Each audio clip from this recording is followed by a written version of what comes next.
Le congrès IRA 2021 vient de se terminer dimanche soir et nous avons eu un congrès virtuel en raison de la pandémie. Mais ça a été un véritable succès parce que nous avions près de 3500 inscrits avec de très nombreuses interactions entre les intervenants et les présents à ce congrès. Alors, quelles sont les nouveautés? Eh bien, tout d'abord, nous avons débuté par une session importante puisque nous avons présenté en avant-première les nouvelles recommandations de la resynchronisation cardiaque de la Société européenne de cardiologie. Les nouveautés sont que chez les patients avec un bloc de branche gauche et des QRS compris entre 130 et 150 millisecondes, après une revue méthodologique de la littérature, nous sommes passés d'une classe 1 à 2A. Chez les patients qui ont une fibrillation atriale et qui doivent bénéficier d'une ablation du nœud atrioventriculaire et qui ont une fraction d'éjection inférieure à 40%, c'est une recommandation très forte, classe 1. De même que chez les patients qui ont bénéficié d'une stimulation ventriculaire droite, comme par exemple pour un bloc atrioventriculaire complet, et qui ont vu apparaître une dégradation de leur fonction ventriculaire gauche et des signes d'insuffisance cardiaque, là aussi, c'est une classe 1.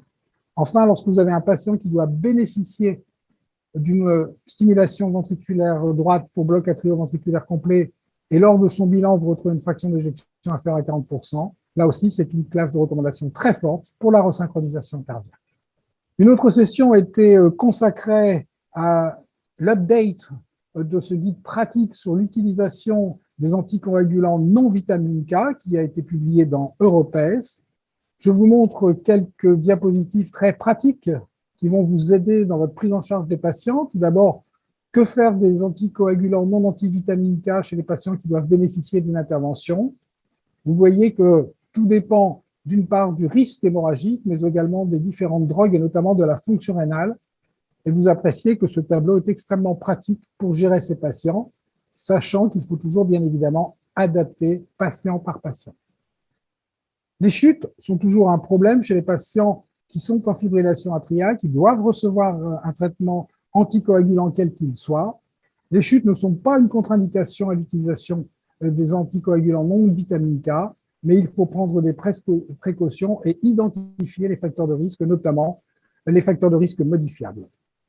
Il a été décrit très peu, mais tout de même décrit dans la littérature, quelques cas d'hémorragie intracrânienne chez les patients qui recevaient des AOD après les chutes, mais beaucoup moins qu'avec les antivitamines K.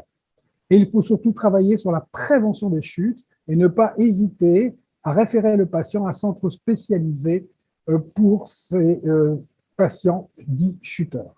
Et vous voyez sur la partie droite de la diapositive qu'il y a un score qui va prendre différents topics, notamment les antécédents de chute, la polymédication, les psychotropes, le fait d'avoir une acuité visuelle basse, une diminution de la sensibilité. Eh bien, vous voyez qu'en fonction de ce score, vous avez une probabilité de chute qui peut aller de 7% à près de 50%. Deux études ont été soulignées lors du congrès IRA. La première, c'est RAS3, qui a en fait évalué chez les patients qui bénéficiaient d'un traitement pour fibrillation atriale du contrôle des facteurs de risque et la nécessité de réaliser une réhabilitation physique. Les premiers résultats présentés à 1 an étaient positifs, puisque vous voyez qu'il y avait plus de patients qui étaient en rythme sinusal dans le groupe dit prise en charge.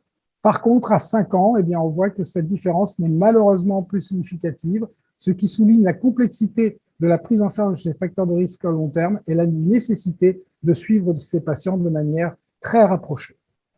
Une autre étude extrêmement intéressante est l'étude STOP, qui visait à évaluer un screening systématique avec 2 enregistrements électrocardiographiques par jour pendant 15 jours chez des patients qui avaient entre 75 et 76 ans. Vous voyez que le caractère primaire de cette étude était la survenue d'un accident ischémique, d'un accident embolique, la mortalité totale, un accident hémorragique ou des hospitalisations pour hémorragie. Et vous voyez qu'il y avait un bénéfice chez les patients qui étaient screenés avec une différence qui était juste à la limite de la significativité. Et il fallait screener 91 patients pour éviter un accident. Ce qui est important à souligner, c'est que 50% des patients qui étaient invités à participer au screening l'ont refusé, ce qui montre la difficulté d'acceptance des patients pour un screening systématique. Par contre, sur le critère secondaire, eh bien, vous voyez que les patients qui avaient vraiment participé avaient un risque de survenue d'accident vasculaire cérébral ischémique beaucoup moins important que les patients contrôle ou les patients qui n'avaient pas souhaité participer à cette phase de screening.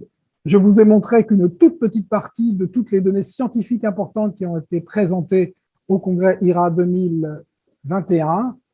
Nous nous donnons donc rendez-vous l'année prochaine, en 2022, nous l'espérons, en présentiel.